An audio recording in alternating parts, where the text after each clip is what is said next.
एक राजा और रानी के घर एक बच्चे का जन्म हुआ, जो नील नदी के तट पर एक महान देश पर शासन करते थे। शाही माता पिता लगभग खुशी से फूले नहीं समा रहे थे और उन्होंने तुरंत सबसे शक्तिशाली परियों को निमंत्रण भेजा कि वे आएं और इस अद्भुत बच्चे को देखें। 1 या 2 घंटे में पालने के चारों ओर इतने लोग इकट्ठा हो गए कि बच्चे को दबाए जाने का खतरा होने लगा, लेकिन राजा, जो उत्सुकता से परियों को देख रहा था, उन्हें गंभीर रूप में देखकर परेशान हो गया। कोई बात है क्या? उसने उत्सुकता से पूछा। परियों ने उसकी ओर देखा और उन सभी ने एक साथ अपना सिर हिला दिया। वह एक सुंदर लड़का है और यह बड़े अफसोस की बात है, लेकिन जो होना है वह होगा, उन्होंने कहा। ये नियति है कि उसे मगरमच्छ, सांप या कुत्ते द्वारा मरना होगा। यदि हम उसे बचा सकते तो हम बचा सकते, लेकिन ये हमारी शक्ति से परे है। और इतना कहकर वे गायब हो गए। कुछ समय तक राजा और रानी वहीं खड़े रहे। जो उन्होंने सुना था उससे भयभीत हो गए थे, लेकिन आशावादी स्वभाव के होने के कारण उन्होंने तुरंत राजकुमार को उस भयानक विनाश से बचाने की योजना बनानी शुरू कर दी जो उसका इंतजार कर रही थी। तुरंत राजा ने अपने मास्टर बिल्डर को बुलाया और उसे पहाड़ की चोटी पर एक मजबूत महल बनाने का आदेश दिया, जिसमें राजा के महल से सबसे कीमती चीजें और हर तरह के खिलौने लगे होने चाहिए, जिसके साथ एक बच्चा खेलना चाहे। इसके अलावा उन्होंने सख्त आदेश दिया कि एक गार्ड को रात दिन महल के चारों ओर घूमना चाहिए। एक दिन जब राजकुमार इतना बूढ़ा हो गया कि खुद से काफी तेज दौड़ सकता था, उसने खाई के पार छत से देखा और दूसरी तरफ एक कुत्ते की छोटी नर्म रोएंदार गेंद उछल कूद कर खेल रही थी। अब निस्संदेह परियों की भविष्यवाणी सच होने के डर से सभी कुत्तों को उससे दूर रखा गया था और उसने पहले कभी किसी को भी नहीं देखा था। तो उस पेज की ओर मुड़े जो उसके पीछे चल रहा था और बोला, वह अजीब सी चीज क्या है जो इतनी तेजी से वहां दौड़ रही है? वह एक कुत्ता है, प्रिंस पेज ने उत्तर दिया। ठीक है, मेरे लिए ऐसा ही एक लाओ और हम देखेंगे कि कौन तेज दौड़ सकता है। और वह कुत्ते को तब तक देखता रहा जब तक वह कोने से गायब नहीं हो गया। पेज काफी हैरान करने वाला था। उसे सख्त आदेश थे कि राजकुमार को किसी भी चीज के लिए मना न किया जाए, फिर भी उसे भविष्यवाणी याद आ गई और उसे लगा कि यह एक गंभीर मामला है। आखिरकार उसने सोचा कि बेहतर होगा कि वह राजा को पूरी कहानी बता दे और उसे ही प्रश्न का निर्णय करने दे। ओह, अगर उसे एक कुत्ता चाहिए तो उसे एक कुत्ता दिला दो, राजा ने कहा। वह केवल तभी दिल से रोएगा जब उसके पास कुत्ता नहीं होगा। तो एक पिल्ला मिला, बिल्कुल दूसरे जैसा। वे शायद जुड़वा रहे होंगे और शायद थे भी। साल बीतते गए और लड़का और कुत्ता तब तक साथ खेलते रहे जब तक कि लड़का लंबा और मजबूत नहीं हो गया। आखिर वह समय आ गया जब उसने अपने पिता को संदेश भेजा। तुम मुझे यहाँ चुप क्यों रखते हो? कुछ नहीं करते? मैं उस भविष्यवाणी के बारे में सब कुछ जानता हूँ जो मेरे जन्म के समय की गई थी, लेकिन मैं यहाँ इस पहाड़ पर फंसा हुआ ऐसा निष्क्रिय बेकार जीवन जीने के बजाय तुरंत मार दिया जाना पसंद करूंगा। हे पिता, मैं तुझसे विनती करता हूँ, मुझे हथियार दे और मुझे जाने दे, मैं भी और मेरा कुत्ता भी।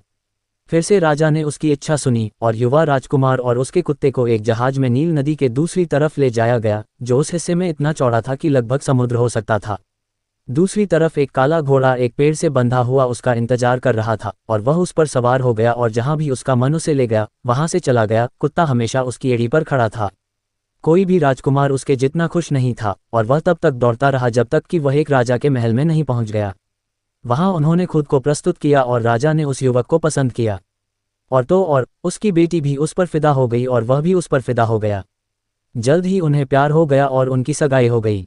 राजकुमारी ने कहा, चाहे कुछ भी हो, मैं तुमसे प्यार करती हूँ। लेकिन तुम कितने उतावले हो। आप जो जानते हैं उसे जानते हुए भी आपके बारे में वह भयानक जानवर कैसे हो सकता है? मैं उसे तुरंत मार डालने का आदेश दूंगा। मेरे प्यारे छोटे कुत्ते को मार डालो, जो तब से मेरा साथी रहा है जब वह पिल्ला था। वह रोया। ओह, मैं इसकी अनुमति कभी नहीं दूंगा। और राजकुमारी उससे केवल इतना ही प्राप्त कर सकती थी कि वह हमेशा तलवार पहने रहती थी और जब भी वह महल छोड़ती थी तो हर समय उसके साथ कोई न कोई होता था। जब राजकुमार और राजकुमारी की शादी को कुछ महीने हो गए, राजकुमार ने सुना कि उसकी मां का निधन हो गया है और उसके पिता बूढ़े और बीमार हैं और वह अपने सबसे बड़े बेटे को फिर से अपने पास रखना चाहता है। युवक और उसकी दुल्हन अपनी जन्मभूमि की यात्रा पर वापस निकल पड़े। उस पहली रात जब वे आए थे, जब वह सो रहा था, राजकुमारी ने कमरे के एक कोने में कुछ अजीब देखा। यह एक काला धब्बा था और जैसा कि उसने देखा, ऐसा लग रहा था कि यह और लंबा होता जा रहा है और धीरे धीरे उन तकियों की ओर बढ़ रहा है जिन पर राजकुमार लेटा हुआ था। राजकुमारी डर के मारे सिकुड़ गई, लेकिन उसके द्वारा किए गए शोर के बावजूद चीज ने इसे सुना और सुनने के लिए अपना सिर उठाया। फिर उसने देखा कि यह एक सांप का लंबा चपटा सिर था और भविष्यवाणी की याद उसके दिमाग में आ गई। अपने पति को जगाए बिना वह बिस्तर से बाहर निकल गई।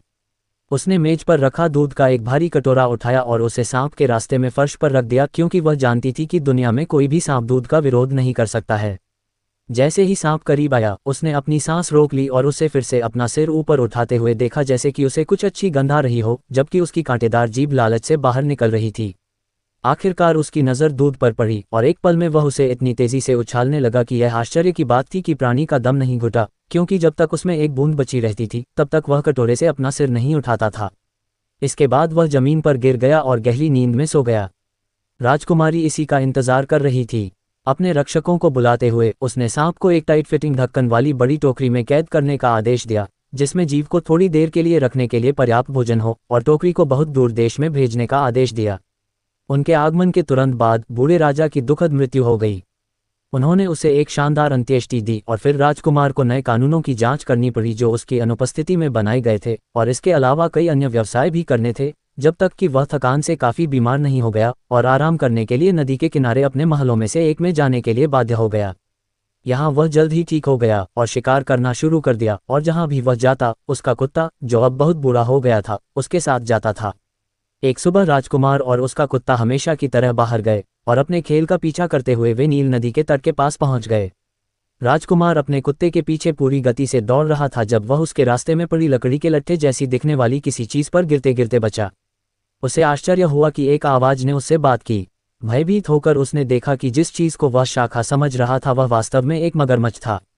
तुम मुझसे बच नहीं सकते, ये कह रहा था जब उसने फिर से होश संभाला।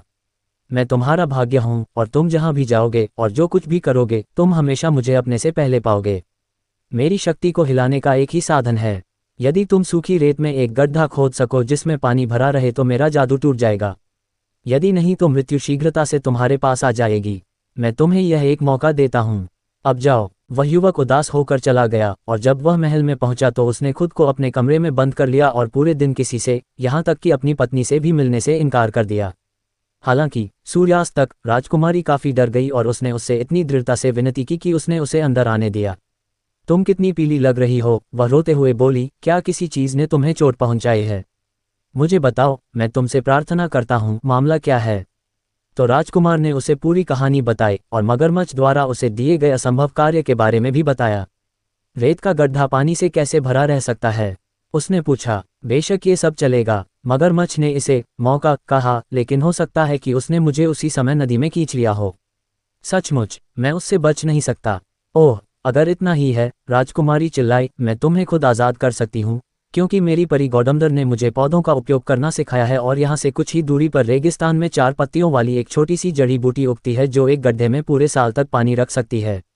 मैं भोर में इसकी तलाश में जाऊंगा और आप गड्ढा खोदना शुरू कर सकते हैं ताकि मेरे लौटने पर यह तैयार हो जाए।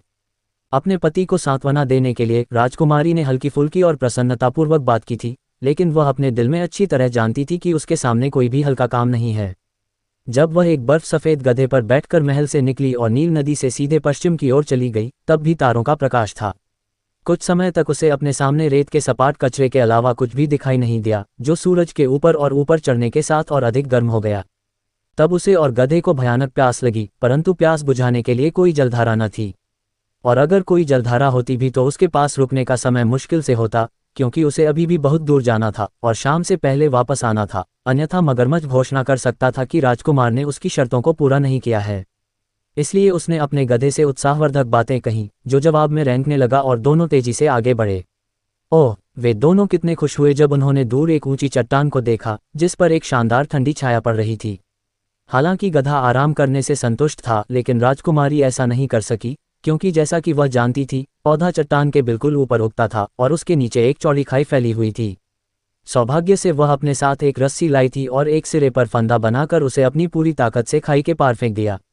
पहली बार वह धीरे धीरे वापस खाई में फिसल गई और उसे ऊपर खींचना पड़ा और फिर से फेंकना पड़ा, लेकिन अंत में फंदा किसी चीज पर फंस गया। राजकुमारी कुछ नहीं देख सकी और उसे अपना पूरा वजन रस्सी पर निर्भर करना पड़ा, जो टूट सकती थी और उसे चट्टानों के बीच गहराई में गिरने दे सकती थी।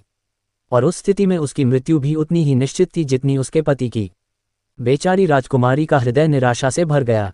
फिर भी धीरे धीरे फटे और खून बहते हाथों के साथ उसने शीर्ष स्थान हासिल किया। वहां इतनी तेज हवा चल रही थी कि वह धूल से लगभग अंधी हो गई थी और खुद को जमीन पर फेंकने और कीमती जड़ी बूटी के बारे में सोचने के लिए बाध्य थी।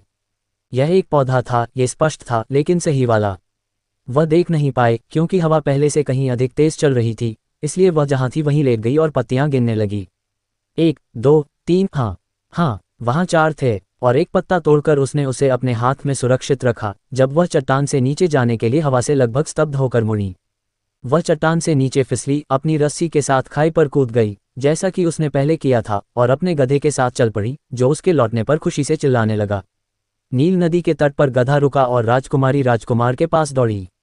वह सूखी रेत में खोदे गए गड्ढे के पास खड़ा था, उसके बगल में पानी का एक बड़ा बर्तन था। थोड़ी दूर पर मगरमच्छ धूप में लेटा हुआ था, उसके नुकीले दांत और सफ़ेद पीले जबड़े खुले हुए थे। राजकुमारी के संकेत पर राजकुमार ने छेद में पानी डाल दिया। जैसे ही वह लबालब हुआ, राजकुमारी 4 पत्तों वाले पौधे में कूद पड़ी। आधे घंटे तक वे उस स्थान पर अपनी आंखें गड़ाए खड़े रहे, लेकिन गड्ढा शुरुआत की तरह भरा हुआ था और ऊपर छोटी हरी पत्ती तैर रही थी। तभी राजकुमार जय जयकार करते हुए पीछे मुड़ा और मगरमच्छ नाराज होकर नदी में गिर गया। वह अपने 3 भाग्य में से दूसरे भाग्य से बच गया था। राजकुमार वहीं खड़ा होकर मगरमच्छ की देखभाल कर रहा था और खुश हो रहा था कि वह आज़ाद है। तभी अचानक एक जंगली बत्तख ने उसे चौंका दिया, जो उनके पास से उड़ गया। दूसरे ही पल में उसका कुत्ता तेजी से पीछा करते हुए उसके पास आया और उसने अपने मालिक के पैरों पर जोरदार प्रहार किया। राजकुमार लड़खड़ा गया, अपना संतुलन खो बैठा और पीछे की ओर नदी में गिर गया, जहां कीचड़ और लहरों ने उसे पकड़ लिया और जकड़ लिया। उसने मदद के लिए अपनी पत्नी को चिल्लाया, जो दौड़कर आए और सौभाग्य से वह अपनी रस्सी अपने साथ ले आए। राजकुमार को किनारे पर खींच लिया गया, साथ ही उसके बेचारे बूढ़े कुत्ते को भी, जो नदी में गिर गया था। मेरी पत्नी, उसने बड़े प्यार से उसकी आंखों में देखते हुए कहा, तुम मेरी किस्मत से भी ज्यादा मजबूत हो।